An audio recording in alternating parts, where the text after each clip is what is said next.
Ok, salut à toi et bienvenue dans ce nouvel épisode du podcast. Alors aujourd'hui, on va parler d'un format qui est complémentaire en fait au business dont j'ai parlé juste avant, et c'est un peu le format du voyage. Parce que le digital nomadisme, c'est pas uniquement la génération de revenus sur Internet, c'est aussi pouvoir profiter des pays que tu visites et de toutes les cultures que tu peux rencontrer. Alors, moi dans ce format-là, en fait, je souhaite te donner quelques petites astuces, du moins dans ce genre d'épisode un peu review entre guillemets. Je donne un petit peu des astuces et des choses qui pourraient te permettre en fait de rendre ton voyage plus pratique dans le pays qui est la Malaisie. Alors je pense que je l'ai dit juste avant, mais en fait ça fait 3 mois que j'ai commencé mon aventure de digital nomade et j'ai commencé par la Malaisie. Donc la Malaisie, si tu connais pas, en fait c'est un petit pays d'Asie du Sud-Est qui se situe donc juste au sud de la Thaïlande et en fait qui est constitué de deux parties. On va avoir une partie qui est rattachée au continent, donc au gros continent asiatique, et une autre partie qui est sur l'île de Bornéo, donc partagée avec l'Indonésie et le Brunei Darussalam. Et en fait, moi j'aime bien dire de la Malaisie que c'est un pays de contraste. Je vais t'expliquer un peu après pourquoi. Mais en fait, c'est un pays qui est super intéressant en fait dans son contraste. Il y a plusieurs cultures qui vivent au sein de la Malaisie et qui sont diamétralement opposées et qui pourtant vivent en symbiose totale. Et je pense vraiment que en tant qu'Européens, on aurait beaucoup à apprendre de ces gens-là.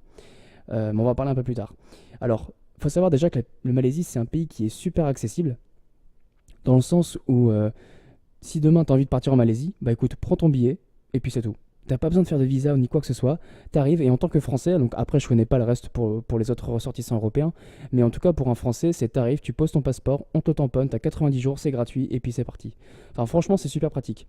Donc déjà t'as ça et en fait moi dans mon idée je voulais rester les 3 mois en Malaisie, donc les 90 jours qui sont autorisés. Et donc dans un premier temps je voulais rester à Kuala Lumpur, donc la capitale, enfin la capitale officieuse, la réelle capitale c'est Putrajaya. C'est une ville qui est vraiment très très proche de Kuala Lumpur et qui peut même être atteinte en métro. Et donc du coup, je suis resté à Kuala Lumpur pendant 2 mois.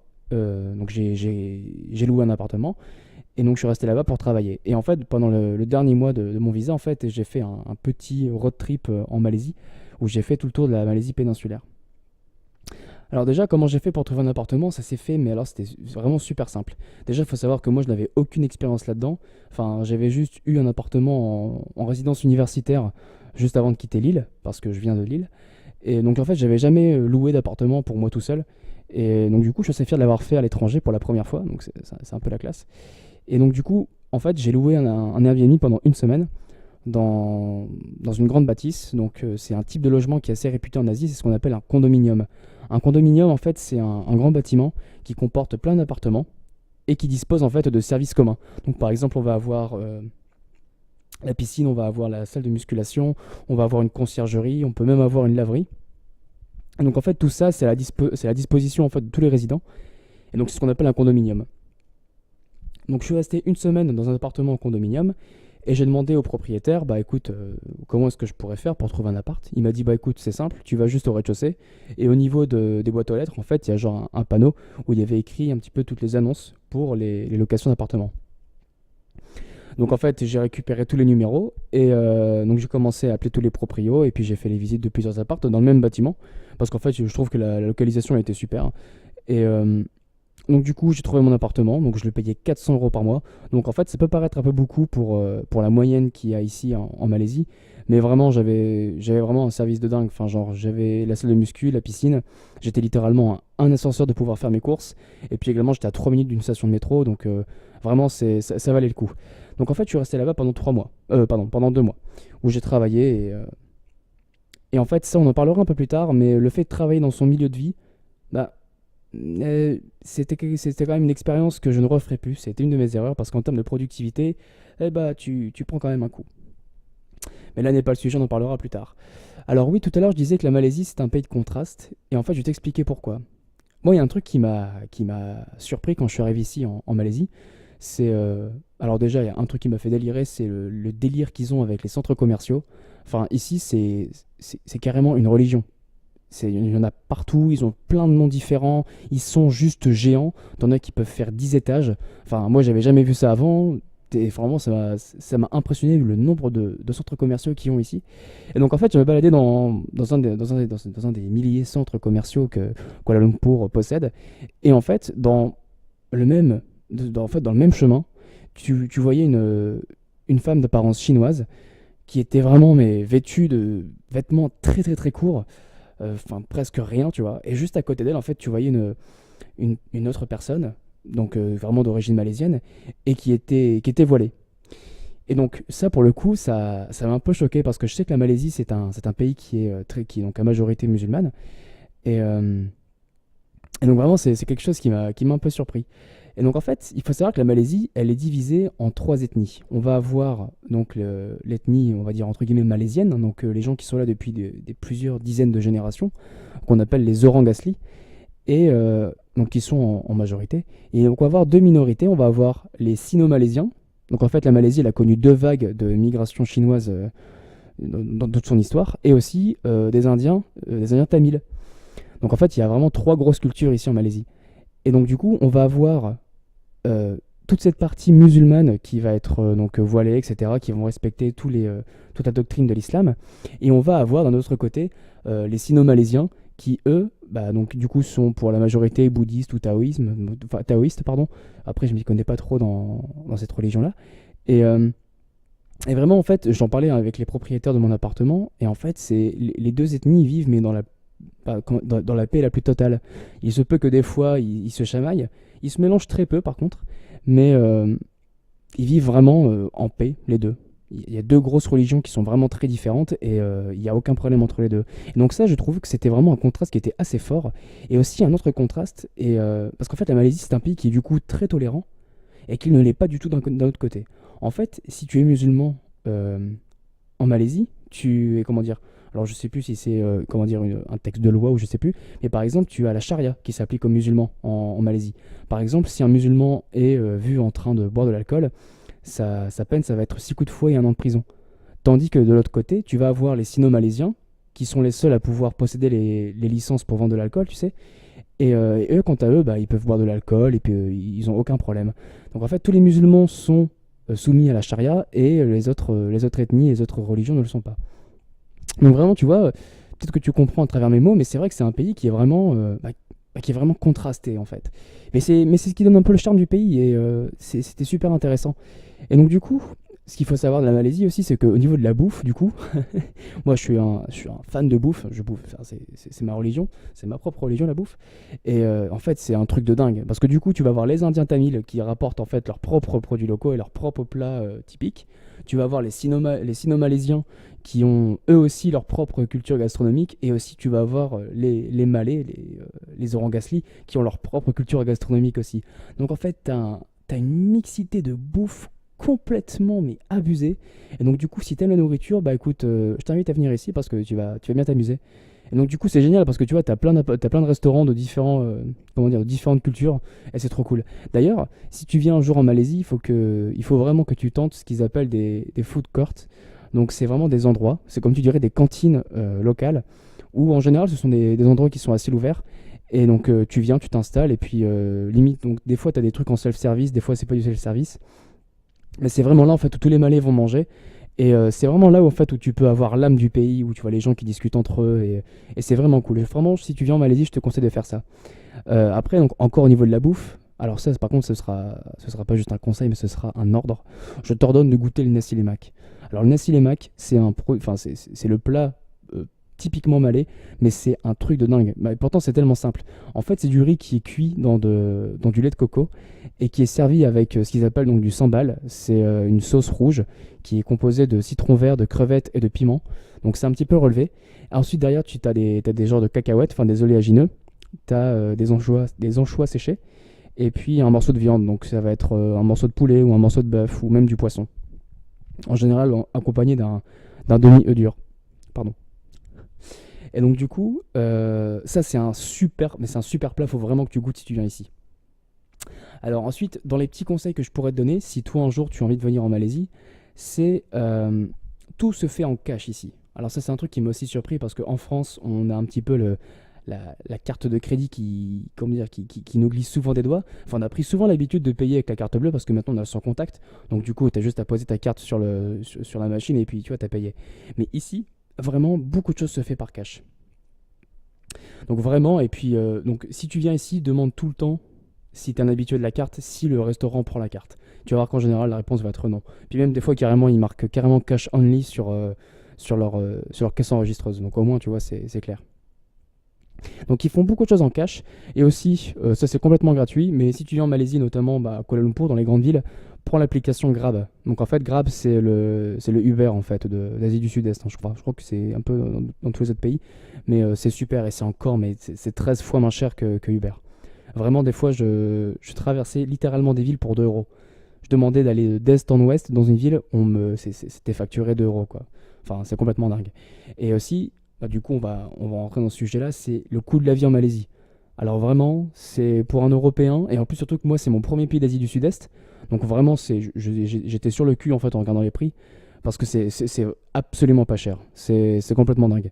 Par exemple, je sais que tu peux avoir pour à peu près l'équivalent de 2 ou 3 euros, tu peux avoir un demi-kilo de poulet, même voire un peu plus, si tu te trouves dans des bons spots pas trop chers. Enfin, vraiment, la ville coûte absolument rien. Et des fois, je remontais dans mon appartement avec des sacs remplis de bouffe, avec de la viande, des légumes, des fruits. Et au niveau des fruits, je me suis fait éclater la panse. Et après, donc, quand je récupérais la note et que je faisais la conversion, entre les ringgits malaisiens et puis l'euro, j'étais sur le cul, quoi. J'avais payé à peine 10 euros et j'avais de la bouffe pour 5-6 jours, quoi. Donc tu verras jamais ça en France, hein, et même en Europe en général. Et donc ça m'a vraiment surpris. Donc là, à l'heure où je te parle, en fait, on est en fin mai, et le ringgit malaisien, il vaut à peu près... donc en fait, c'est 1 euro pour 4,8 ringgit. Donc à peu près 5 euros. Et déjà, avec 5 ringgit, tu peux faire déjà pas mal de choses. Tu peux t'acheter déjà pas mal de fruits, pas mal de légumes. Faut vraiment venir voir pour le croire, hein. C'est vraiment assez dingue.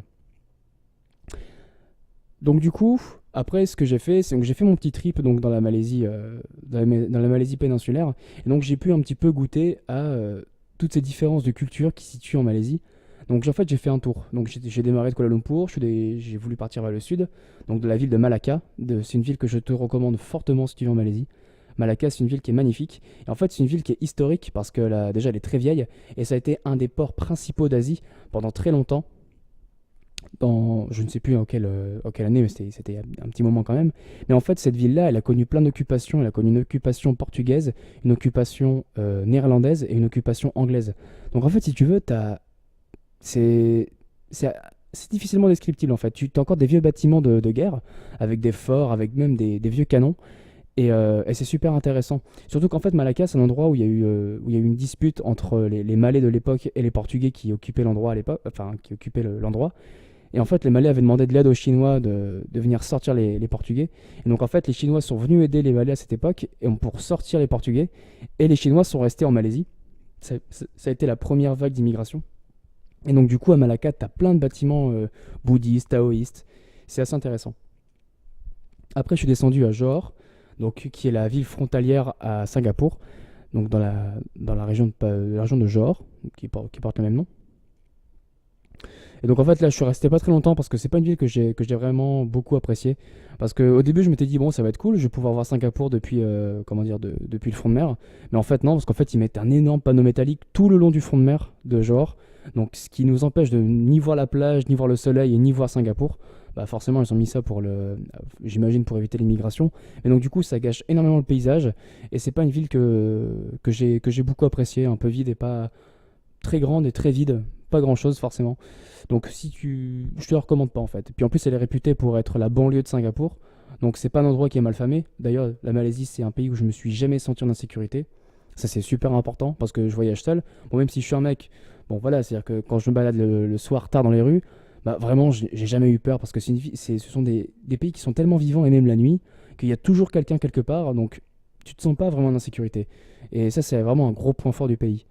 Mais donc du coup, genre, c'était pas top comme endroit. Vraiment, je te le recommande pas. Après, je suis remonté donc sur la côte est et pour arriver à Kuantan. Donc là, en fait, j'ai fait un peu le rapport de la différence qu'il y a entre la côte est et la côte ouest du pays. C'est vraiment deux mondes complètement différents. La côte est, elle est très peu développée. C'est-à-dire qu'on a beaucoup moins de grands bâtiments et beaucoup moins d'usines qu'on voit sur la côte ouest. Donc en fait, donc Kuantan, elle est située dans la région de Pahang et c'est une des régions les plus musulmanes en fait. Donc vraiment là-bas, ils sont très stricts par rapport à ça. Donc il y a des mosquées partout. Et d'ailleurs, c'est un point c'est un point fort parce que les mosquées, certaines mosquées sont magnifiques. Il y en a vraiment de très très belles à voir. Je pense notamment à celle de Malacca, qui est un petit peu la carte postale de la ville. Mais t'en as aussi ici à Kuala Lumpur, t'en as qui sont sublimes. Enfin, il y a vraiment beaucoup de très belles mosquées. Et, euh, et donc c'est marrant parce qu'en fait en Malaisie, moi j'ai connu le avant Ramadan et le après Ramadan. Alors là, je t'avouerais que quand même le pays il a quand même changé de face. Par exemple, le jour, bah, c'était vraiment mort. Je voyais vraiment les gens qui étaient allongés sur les tables, un petit peu fatigués.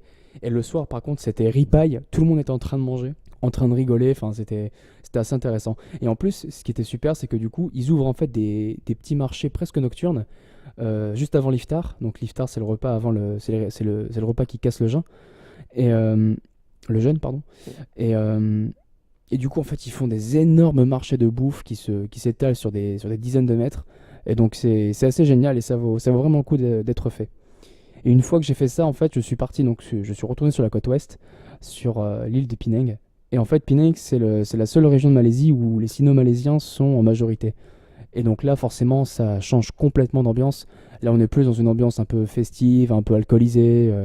Où, par exemple, un matin, je me suis levé à 5 heures et je voyais encore des gens qui faisaient la fête dehors et qui étaient en train de boire. Enfin, vraiment, c'était deux mondes qui étaient complètement différents. Donc en fait, c'est ça qui donne un petit peu son charme à la Malaisie. C'est il y a vraiment deux cultures à l'intérieur qui sont très fortes et qui vivent en totale harmonie. Et c'est vraiment très intéressant. Enfin, voilà. Donc, je t'ai parlé un petit peu de tous mes ressentis sur la Malaisie.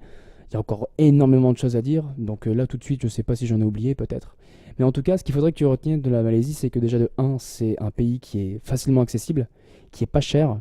Si tu viens ici, prépare, ou du moins prévois beaucoup de cash, parce que ça va être ton, entre guillemets, seul moyen de paiement. Et également, prends l'application Grab. Comme ça, si tu as un petit voyage à faire d'un point A à un point B, ça te coûtera vraiment pas cher et puis ça sera cool. Donc voilà. Donc ensuite, pour terminer un petit peu sur la Malaisie, bah moi c'est mon premier pays d'Asie. Donc ce que je veux dire, c'est pas forcément très objectif, mais vraiment c'est un pays qui est très très intéressant et je pense que c'est une énorme porte ouverte sur l'Asie. Euh, les gens ils sont vraiment adorables et on a beaucoup de choses à apprendre de ces gens-là. Donc bah écoute, voilà. Je t'ai fait un petit peu mon résumé et mes propres impressions de la Malaisie, qui sont très bonnes. Et donc demain, bah, je m'envole pour Taïwan. Et donc du coup, bah, je pense que dans un mois, parce que je pense que je vais y rester un mois, je te ferai un petit peu le même topo. Donc voilà, j'espère que cet épisode t'a plu. Si cet épisode il t'a plu, tu peux me laisser une petite recommandation ou un commentaire selon la plateforme sur laquelle tu m'écoutes. Et également, tu peux suivre l'Instagram du podcast, où j'ai publié une photo des endroits que j'ai fait tous les jours. Et c'est de Digital Hobo, donc de underscore digital underscore hobo. Et puis voilà. Donc d'ici là, bah écoute, porte-toi bien et puis on se dit au prochain épisode. Salut!